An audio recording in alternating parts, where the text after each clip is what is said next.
Bonjour à tous. Énonçons aujourd'hui la 24e loi du pouvoir de Robert Greene dans son livre Les 48 lois du pouvoir. Donc la 24e loi du pouvoir dit « Soyez un courtisan modèle ». Le courtisan est une personne qui évolue dans un monde où tout tourne autour du pouvoir et de la manipulation. Il doit maîtriser l'art de tromper, l'art de flatter, de s'abaisser devant les grands et exercer son pouvoir sur les autres de manière aussi courtoise que discrète. Apprenez et appliquez les lois de la cour et votre ascension ne connaîtra pas de limites dans votre vie.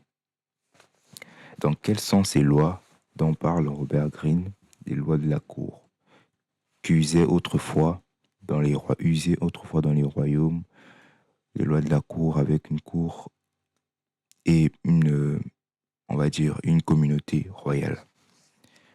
Tout d'abord, éviter l'ostentation. Qu'est-ce que c'est que l'ostentation? L'ostentation, c'est le fait de parler de vous-même, de glorifier vos actes. Évitez cela car ça va plus vous porter défaut qu'autre chose. Le fait de vous faire remarquer plutôt avec vos actes en voulant montrer que vous avez agi de telle ou telle manière selon vos principes peut vous nuire à la suite. Vous verrez qu'il y a une autre loi qui est paradoxale à celle-ci, parce que vous devez faire en sorte quand même d'être remarqué.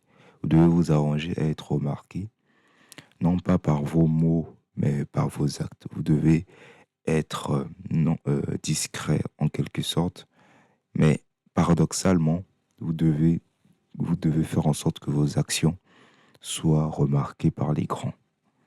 Donc, flatter avec parcimonie, pratiquer la nonchalance, moduler votre style et votre langage en fonction de votre interlocuteur. Là, on le fait déjà de façon inconsciente. Bon, personnellement, je le fais déjà de façon inconsciente. Je ne parlerai pas de la même façon, par exemple, à un proche et à un collègue de travail, par exemple. Je ne parlerai pas de la même façon. C'est ce qu'il faut faire. Vous devez adapter votre langage et votre comportement à la personne avec qui vous parlez, avec qui vous discutez. Ne soyez jamais le messager de mauvaises nouvelles. Ça, je l'ai découvert à mes dépens. Pour moi, il m'est souvent arrivé de prendre la responsabilité des autres, des mauvaises décisions des autres. Et cela, ça m'a plus nui qu'autre chose dans ma vie quotidienne. Ce que j'ai retenu, c'est qu'il ne faut pas prendre la place des mauvaises nouvelles. Ne soyez pas le messager de mauvaises nouvelles et agissez pour vous. Agissez pour vous. Soyez un petit peu égoïste sur les bords. Ne faites jamais preuve de familiarité déplacée avec votre maître. Cela me rappelle la première loi du pouvoir, ne surpassez jamais le maître. C'est en quelque sorte le fait de ne jamais, non seulement le décevoir, mais aussi d'essayer de prendre sa place. Donc ne faites jamais preuve de familiarité avec votre maître parce que celui-ci, vous ne savez pas à quoi il pense en fait. Lorsque vous pensez que vous êtes amis dans l'amitié et tout, vous ne savez pas vraiment à quoi il pense. Ne critiquez jamais vos supérieurs directs. Ne critiquez jamais vos supérieurs directs. Demandez rarement des faveurs à vos supérieurs. Ne plaisante jamais sur le physique ni sur le goût de quiconque. Ne soyez pas systématiquement cynique. Sachez vous juger vous-même. Gardez votre sang-froid.